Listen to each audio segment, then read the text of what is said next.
a very recent report from UNICEF, just out. The study is titled Climate Change, Children's Challenge, and the report argues that children bear the brunt of climate change, even though they are the least responsible for it, and that they are passionate and vocal, as your daughter was, about the need for action. Absolutely right. Everywhere in the world I go, from the United States to China, young people get it, they're concerned, they understand that we are running out of time, and they believe more and more that the current adult leadership of the world is betraying their future.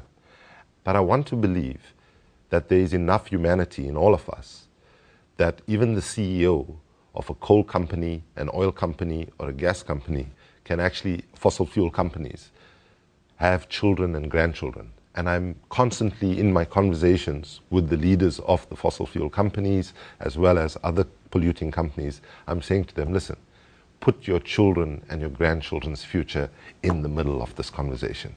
And I think history is going to judge this generation of adult leaders extremely harshly because, you know, maybe 30 years ago you could say we didn't know, the climate science was not so clear and so on.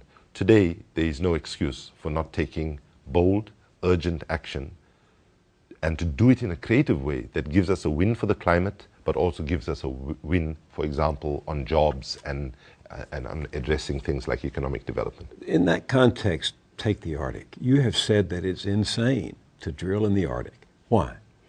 Well, the very fact that drilling in the Arctic is even a possibility today in the parts where they're going is precisely as a result of the burning of fossil fuels, of burning coal, oil, and gas, right? And, you know, it wouldn't have been possible. The Arctic is melting in the summer months. And last year when I was there in the Arctic, the day that the world record for the lowest minimum ice level ever recorded in human history was last year, August. Now, you know, I say to my American friends always, you know how Americans have this saying which says, what happens in Vegas stays in Vegas? I say, unfortunately, what happens in the Arctic does not stay in the Arctic. How so? Because the Arctic serves as a refrigerator and air conditioner for the planet. It helps regulate global temperature and the climate, and by reflecting the harsh rays of the sunlight away. Now, so the whole climate system in the world is related to the level of the Arctic sea ice. That's one. Secondly, when we look at the melting of glaciers in places like Greenland, for example, that melting has already contributed to sea level rise around the world.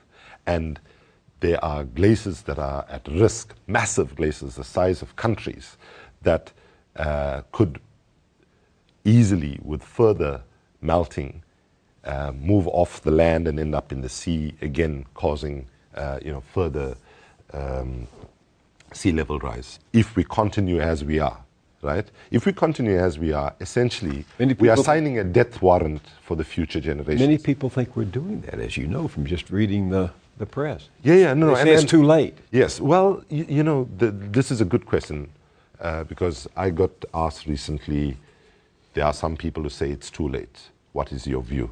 And I say, they ask, do you agree? I say, I agree and I disagree. I agree because for some people in the world, it's already too late. For those people who are losing their lives from climate impacts now, let's be very clear, it's too late for them. For parts of Africa, it's too late. Let me give you an example. One of the problems is our leaders don't connect the different issues and challenges that we face. Because if you take the genocide in Darfur, in Sudan, the media largely reported it as an ethnic, quasi-religious sort of conflict and so on. But that is your first major resource war brought about by climate impacts, because Darfur neighbors Lake Chad. Lake Chad used to be one of the largest inland seas in the world. And the climate science warned us decades ago that as a result of a warming planet, the Lake Chad was under risk. As the current Secretary General of the United Nations, Ban Ki-moon, puts it, Lake Chad is now shrunk to a size of a pond, right? So water scarcity, land scarcity, and food scarcity as a result of an absence of water and land was the toxic mix that created conditions for identity manipulation by opportunistic politicians that saw that horrific events happen. Now, so for some people, it's going to be too late. However, we are still in a small window of opportunity. And that's where I disagree with people who say, give it up, it's all over. There's a small window of opportunity in terms of time. I would say no more than 5 to 10 years. And that actually is being optimistic. That if we can take the courageous, bold steps that we need to take to shift our planet in an energy revolution that takes us to bringing down carbon pollution, but doing it in a way that also generates millions of new jobs in an inclusive green economy of the future.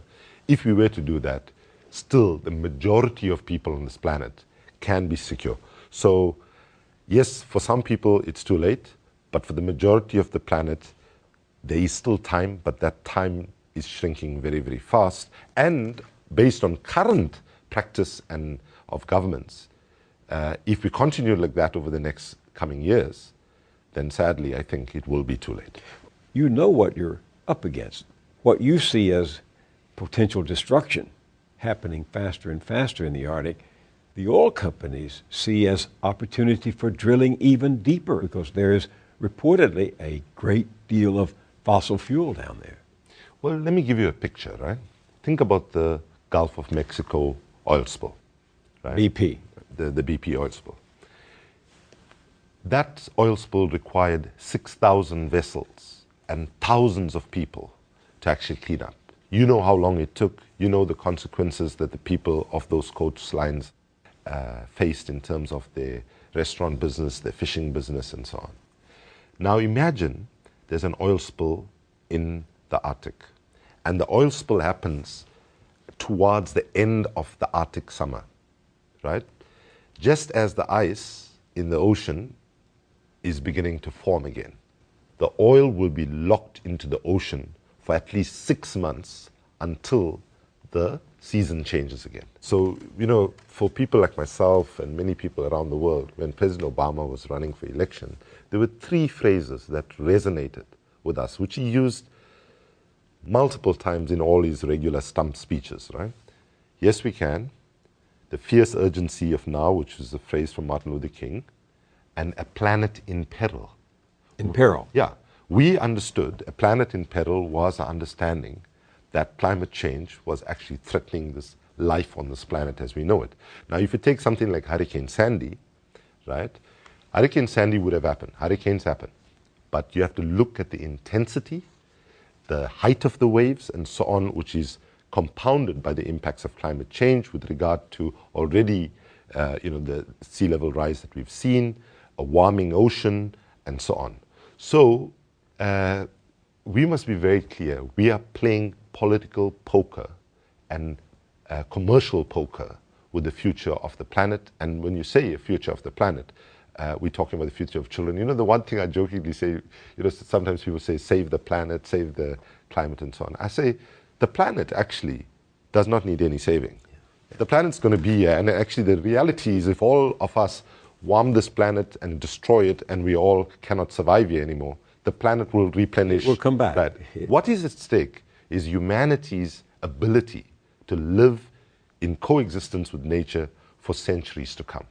And there can be no more important ethical imperative for any political or business leader than saying, I have a responsibility to act in a way that does not imperil my children and grandchildren's future. I remember very well the speeches that President Obama made during the campaign that still resonate with you. You just quoted 3 memorable phrases. But I also brought with me an excerpt from another speech that President Obama, not candidate Obama, made. Here it is. For the first time in 18 years, America's poised to produce more of our own oil than we buy from other nations. And today we produce more natural gas than anybody else. So we're producing energy. And these advances have grown our economy. They've created new jobs that can't be shipped overseas. And, by the way, they've also helped drive our carbon pollution to its lowest levels in nearly 20 years. Since 2006, no country on earth has reduced its total carbon pollution by as much as the United States of America. Now, the irony is this was part of a speech, larger speech, where he also laid out the plans to cut greenhouse emissions. You've got this paradox, this contradiction, this irony at the heart. Well, a lot of his behavior has been acquiescence to the political logic of how money pollutes politics in the United States and elsewhere in the world. So if you ask yourself, why is it he would say something there? If you fact-checked what he said, I can guarantee you, you will find just that small clip, you will find holes. We are the country that does the most in terms of reduction in the last couple of years. That's false, right? And so why is it? It's very simple, actually. There are, for every member of Congress in the United States, including all the members of President Obama's own party, the fossil fuel industry, the oil, coal, and gas companies fund full-time lobbyists to make sure that, in fact, no progressive, urgent climate legislation goes through. And if you look at how President Obama used the considerable political capital that he had coming into office to push the healthcare reform, and how much he used to push climate change, which, by the way, healthcare reform is going to be meaningless if you don't address climate change, because climate change is already generating new diseases, already reintroducing old ones that we thought we had defeated and so on. So we are disappointed, deeply disappointed about how slowly he has moved. But let's be very clear.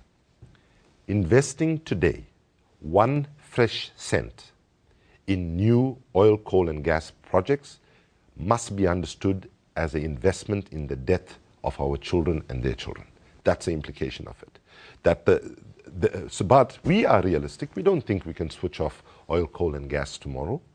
We have to have a phased-out approach of how do you do that. And therefore, what we say is that we need 2 approaches. We need a serious energy efficiency approach, and we need serious investment in clean, renewable energy options, all of which are growing. If you look at the amount of jobs that potentially could be created if our governments engaged in a serious energy revolution, which, if we are to prevent climate catastrophe, has to be in a similar scale like the Industrial Revolution was, where we really reconfigure our societies, where we begin to value more the importance of clean water, which is a life-saving resource. Bear in mind, all of these industries suck up huge amounts of water, but also have a polluting effect, as fracking is doing to underground water, for example.